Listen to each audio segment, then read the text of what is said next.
trusting yourself again had nothing to do with confidence and everything to do with proof.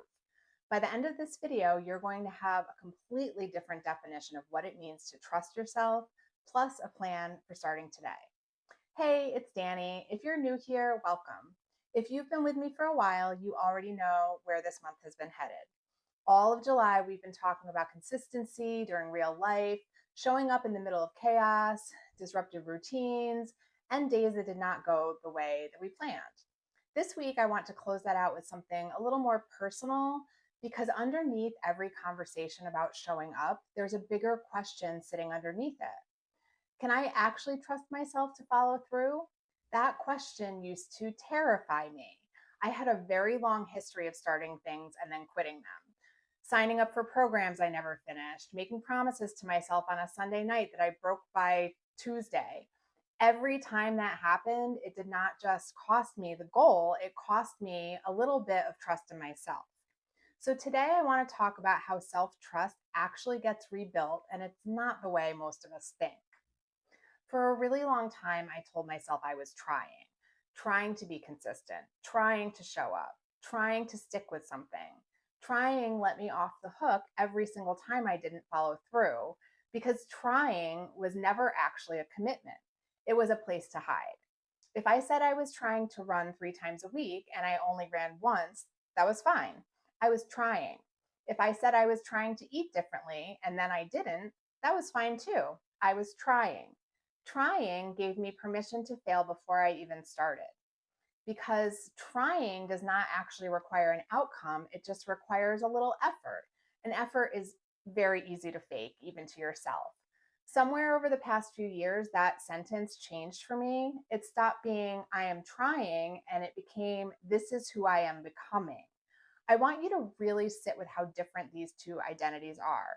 One of them is a temporary state, the other one is who you actually are. You don't try your way into being a runner, a person who eats well, a person who follows through. You become that person by acting like them over and over until the identity catches up to the evidence. Here's the part most people get backwards. We think confidence comes first, that once we feel confident enough, we feel ready, we'll finally take the action. We'll sign up for the race, start the business, commit to the habit. But confidence really doesn't work that way. And if you've ever waited to feel ready before you did something hard, you already know that feeling never fully arrives on its own. Confidence is not a feeling you access, it's a byproduct of evidence. Every single time you keep a promise to yourself, even a tiny one, you're building a case file. Whether you realize it or not, your brain is keeping score. It's watching what you actually do, not what you say you're going to do. So if you want to feel more confident, you don't meditate your way there or think positive thoughts until it sticks. You have to collect evidence. You do the thing that you said you would do, and then you let that be your proof. I think about this every time I lace up for a training run that I don't feel like doing, which is more often than you'd think. Your thoughts are not facts. Just because your brain is telling you something does not mean it's true. My brain has told me plenty of times that I'm too tired, that it's too hot, that my pace is too slow, but none of that is a fact. These are just thoughts, and I don't have to believe every thought that I have. What I do instead is look at the evidence. Have I shown up before on days I didn't feel like it?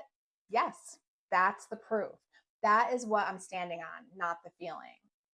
Actually, this is exactly the kind of thing I've been building tools around behind the scenes.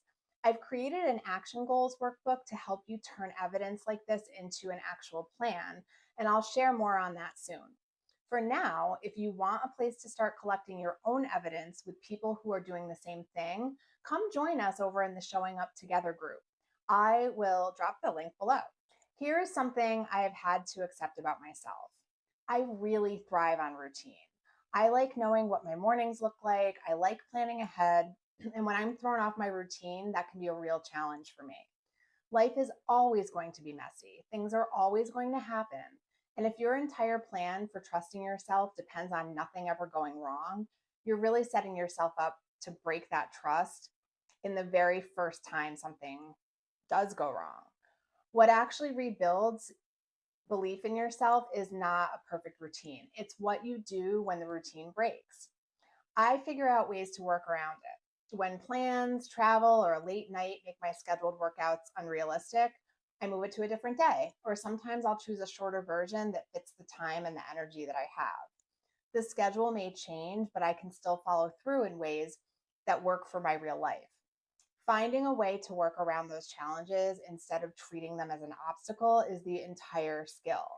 You can't avoid disruption, but you can work around it when it shows up because it always will. And I want to tell you something I haven't really said out loud very much. When I signed up for the Dopey Challenge, there was a moment, actually, if I'm being honest, more than one moment, where I sat with my training plan and I thought, what am I doing? I'm never going to be able to do this. 4 races back to back on top of everything else in my life. It felt enormous, and my brain had a lot to say about whether I actually belong in that starting corral.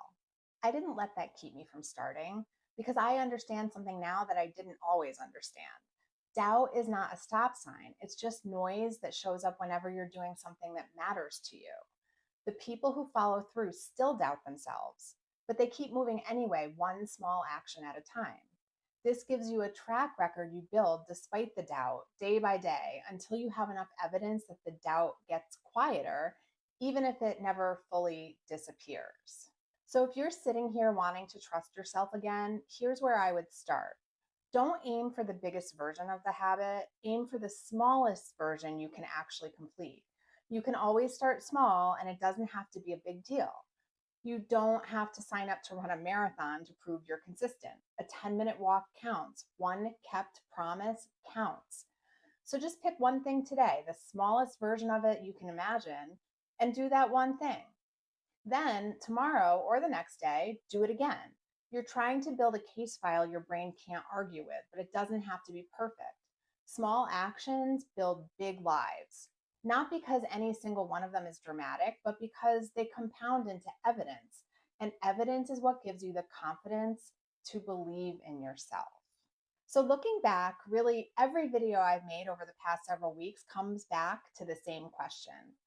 Not what is your goal, not what is your plan, not even what's your dream.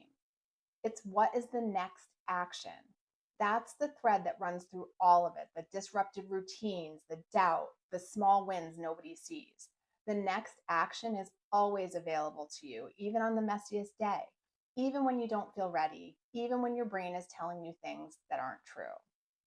If you want help turning your goal into small, realistic actions, make sure you download the free Action Goals workbook through the link below. It will help you to build a plan, and you can keep adjusting it as real life changes. The link is below, and I would also absolutely love to hear from you. What's one small promise you're going to keep to yourself this week? Make sure you tell me in the comments. Thank you so much for being here and showing up with me. If this helped you, make sure you do subscribe and share it with someone who needs to hear it. Next week, we're heading into August together, and I can't wait to show you what's next. I'll see you in the next one.